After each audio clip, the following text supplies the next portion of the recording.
Let's take a trip to 10 years ago.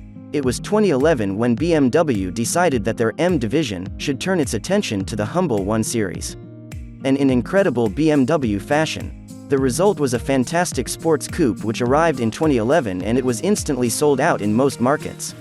After all, who does not love an entry-level model that has been given the full, range-topping performance treatment, especially when BMW M are involved? And thus the BMW 1M was born. Not to be mistaken with the BMW M1. But not every BMW M car goes on to be as sought after as the 1M. As with most cars, depreciation sets in as cars get older and newer models are launched. As the 1M was based on an entry-level model, BMW decided that it made financial sense to borrow some bits from other models, in order to keep costs sensible and ensure that the car would be affordable for the interested consumer. But interesting enough, consumers are now paying nearly twice what BMW sold it for. But why is that? Well, that's because the BMW 1 Series M Coupe was only available for a limited time, with many cars being registered in 2011, and a few in 2012. A total of 6,331 units were delivered to Europe and America, with the UK receiving just 450 right-hand drive examples and the US and Canada receiving just 960 left-hand units combined. With most of them still on the road today because the original buyers assumed it would be a good investment. Something you really can't say about most cars these days. You can easily find being listed for sale all over in great condition. But expect to pay an arm and a leg for this performance machine.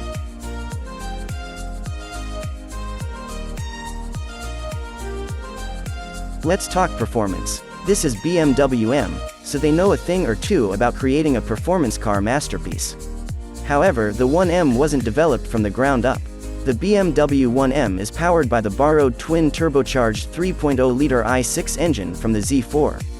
For the 1M, the turbocharger, exhaust system, and EQ have been revised to produce 335 horsepower and 332 pound-feet of torque, though up to 369 pound-feet are available temporarily in overboost mode.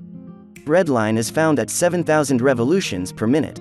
Attached to a solid 6-speed manual gearbox. Once placed in the 1 Series M Coupe's pumped-up, flared arched body, complemented by sought-after BMW rear-wheel drive and perfect 50-50 weight distribution.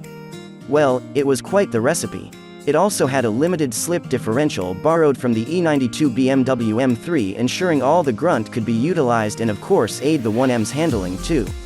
0 to 60 came in just 4.8 seconds. In 2011, the nearest competitor was probably the Porsche Cayman S, however. BMW said at the time that no competitors were considered when building the car. The purpose was to build cars the customers would want to drive. And they achieved that perfectly.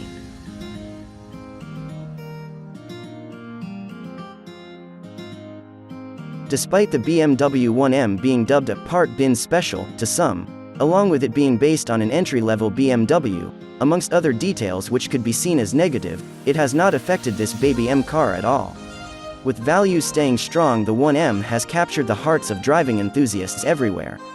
Interestingly, the 1M was amongst some of the first cars to bring turbocharging to BMW M cars, which again raised eyebrows with purists, as naturally aspirated engines were always the key point of a BMW M car. Being limited to such a few examples has of course made it more exclusive than that of an M3 or similar, but petrolheads love a small car with big power, and one that can handle as well as the BMW 1M Coupe as pretty much driving perfection. So you can see why this car may bring some mixed emotions. With all the facts gathered, is the BMW 1 Series M Coupe the greatest M car ever? In a world where cars are becoming larger, more restricted and adopting more autonomous characteristics, it comes as no surprise to see the BMW 1M being so sought after. But BMW have made some legendary M cars. There is the E30 M3 and M1 supercar that some may argue are the greatest. One thing is for sure, the BMW 1M is certainly one of the greatest, and will continue to be highly sought after, make no mistake. If you had the cash, would you pick one over the current generation M3? Let me know in the comments below. As always, thanks for watching guys, and I'll see you all next time.